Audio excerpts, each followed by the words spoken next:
One of the things we like to do as a family is travel to the low country of South Carolina. And in South Carolina geography, the low country is roughly the lower third of the state that runs along the coast, a very distinctive geography with winding marshlands and rivers and looking out into the sea there. And about a year and a half ago or so, we were down there with our family. And at the time, my 4-year-old was sitting at the table and we were having supper. And she was happy as she could be with chicken nuggets, don't judge us. And as she was sitting there eating, she looked up at me and my wife and said, "We're all gonna die." Now, coming out of the mouth of a 4-year-old, we kind of stunned and looked at each other. And then she said this, "But that's okay because Jesus moved the stone." And we both, I don't know if it was just the fading sunlight through the hanging moss there, overlooking the May River, and seeing the beauty of the landscape and just the gorgeous spring day and all of that coming together, but we both teared up and realized, wow, she's actually listening to us and to what's going on at school. But I say that in service of, as we conclude our time, to illustrate the fact that all of us are looking for hope. And if the resurrection offers us one thing, it offers us hope. And that's what we'll look at here as we conclude. The resurrection provides us with unshakable hope. And as we think about hope, we need to think about the death of hope in our day. Consonant with other things that we've noticed to this point, hope has died a slow death among us. Let me quote from Richard Dawkins in his book, River Out of Eden. He says this, "The universe that we observe has precisely the properties we should expect if there is, at bottom, no design, no purpose, no evil, no good, nothing but pitiless indifference." Close quote. If that's where you think about the world and that's where you live, is it any wonder that people have lost any kind of hope? Isn't that a good term to describe what we see all around us? Hopelessness. Now, not just materialistic atheism, but think about also the way that we are endlessly amused. Plenty of people want to work hard, but not so many people know how to rest well. And not so many people know what to do with no distractions around them. And it's a penetrating question to ask ourselves, do we ever have times of silence? Do we ever have times where there's no background noise? And if not, why not? And oftentimes it's because we don't want to hear what God is doing and saying and meditating on in His Word that He speaks to us in. So we have endless amusement. We have endless scrolling on social media. And by the way, we all know that's the goal of it, right? To keep us scrolling.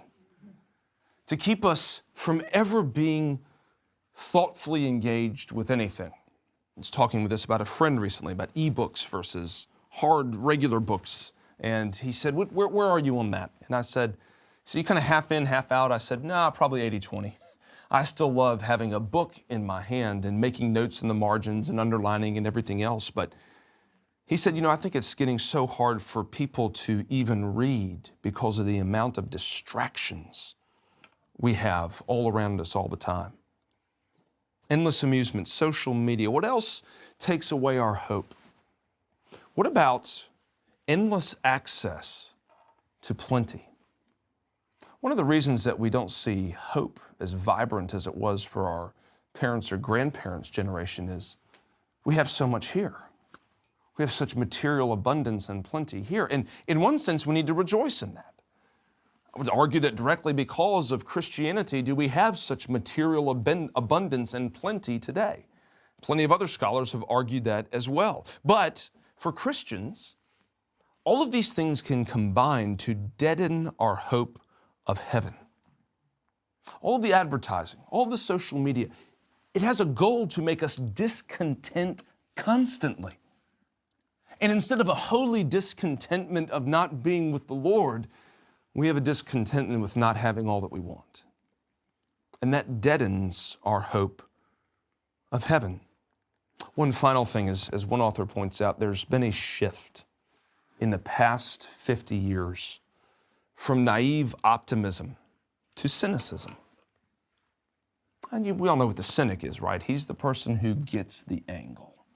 Everybody's got an angle, and he's going to keep himself aloof from that. He's going to show the irony of life. He's not going to commit to anything. He's not going to invest himself in anything. He's too good for that. He sees what other people don't. And the cynic has for his cursed mother that of optimism, naive optimism. And when you look at what's happened with that in recent years, it's people who've been disappointed by life, and as that same author points out, the promise of secularism that has failed.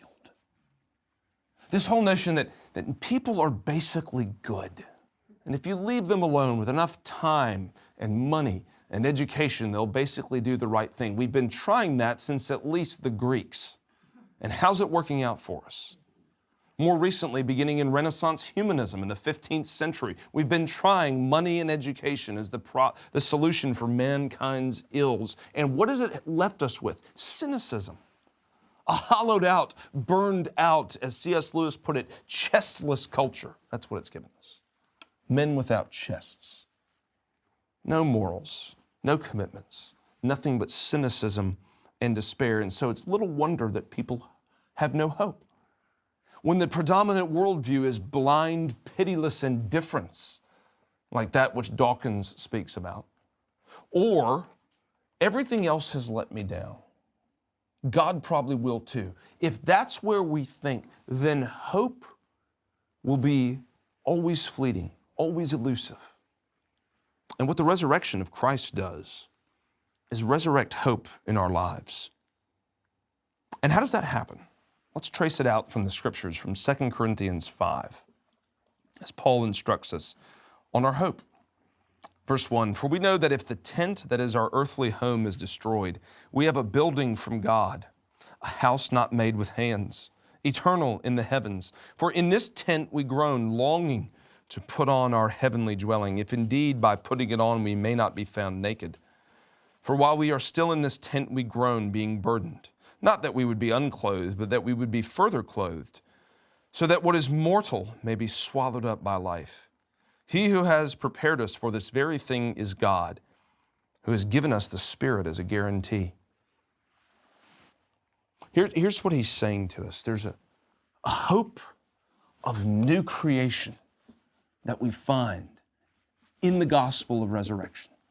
The hope of new creation. Did you notice that pregnant language again? That we might be further clothed.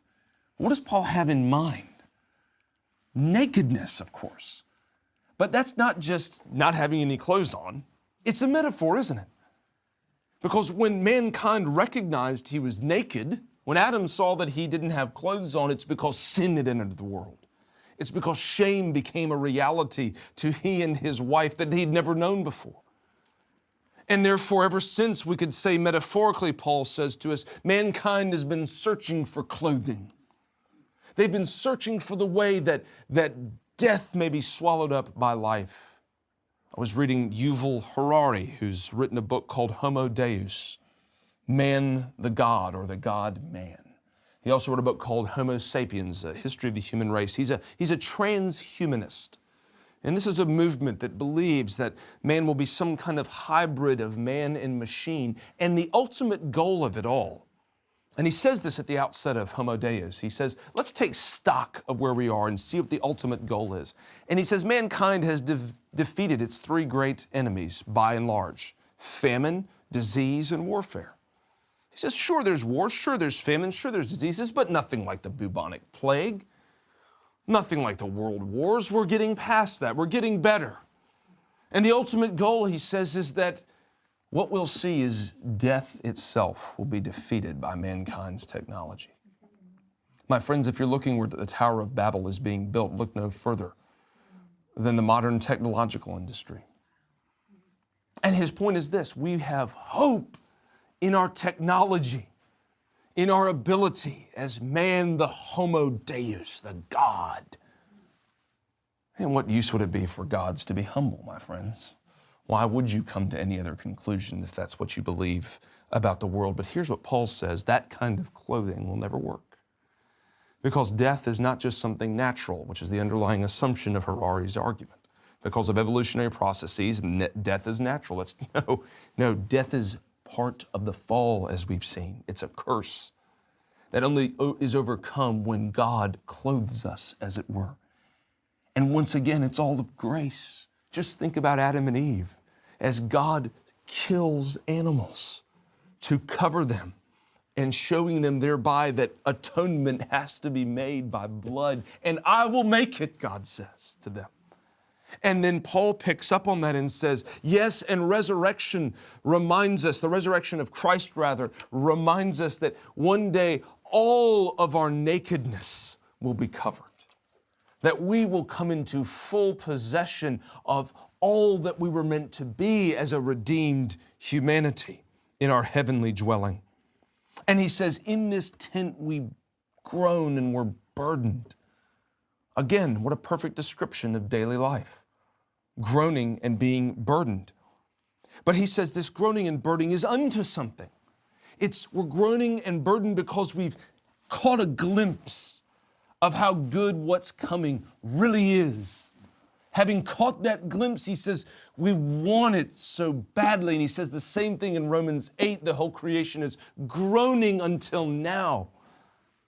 And this groan is a resurrection groan.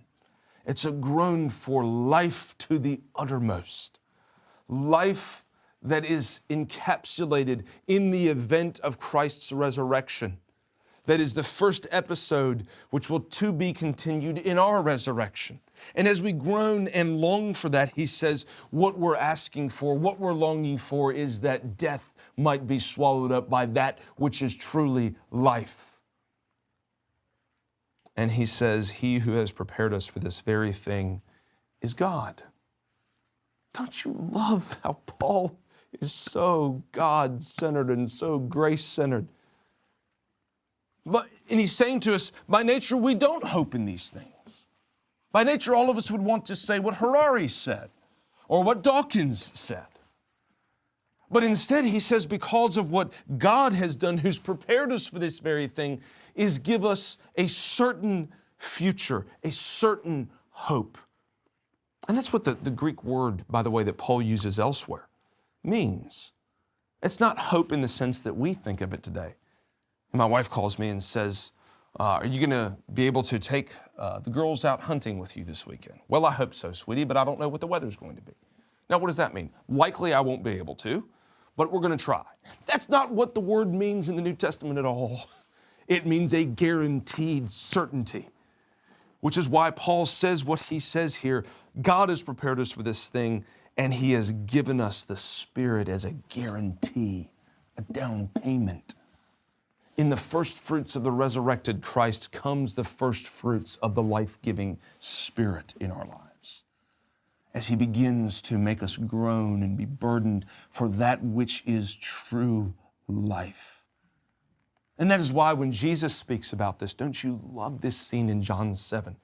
On the great day of the feast, John tells us, he stood up and said in a loud voice, if any man thirsts, let him come to me and drink. For as it is written, out of his belly will flow rivers of living water. And John adds that editorial aside, this he said of the Spirit which he was to give, but he had not been given yet because Christ had not yet been glorified.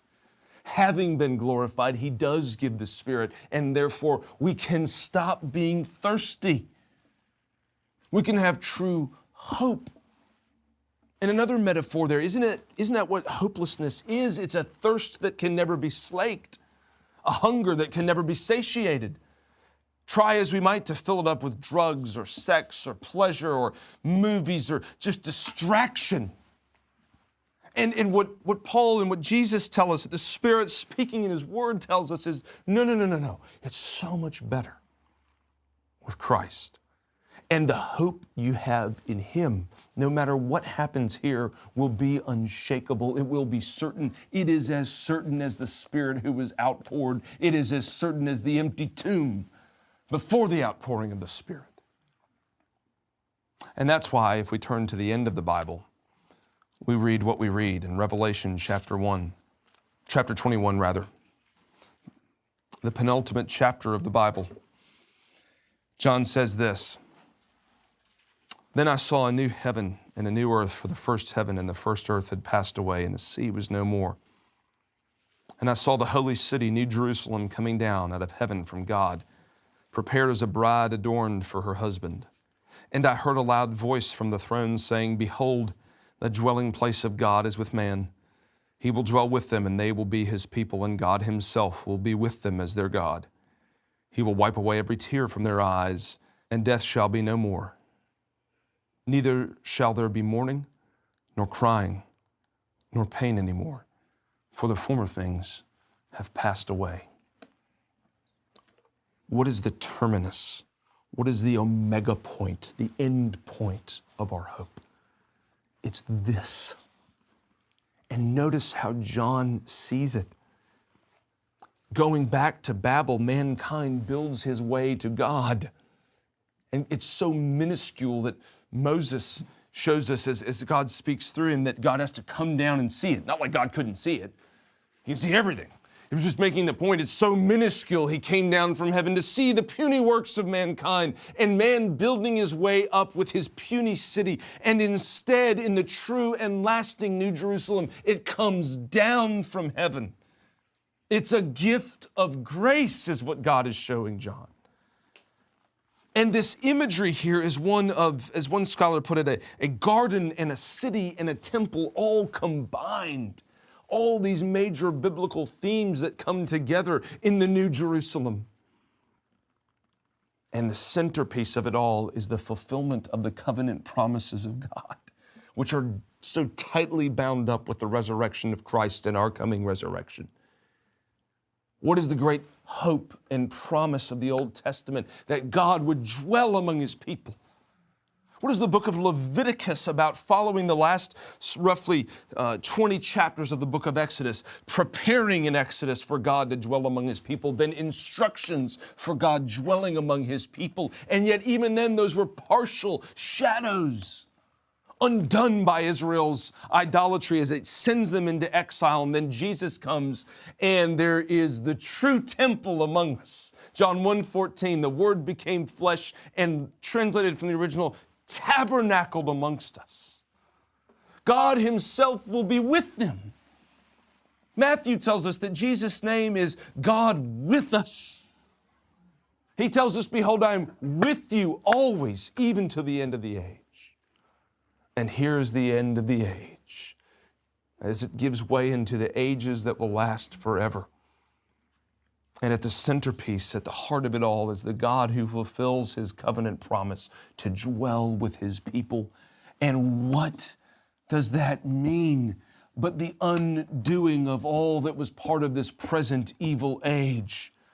Dying, sickness, mourning, grieving, all of it's gone. And just consider the imagery. Just consider the imagery of God himself will wipe away their tears.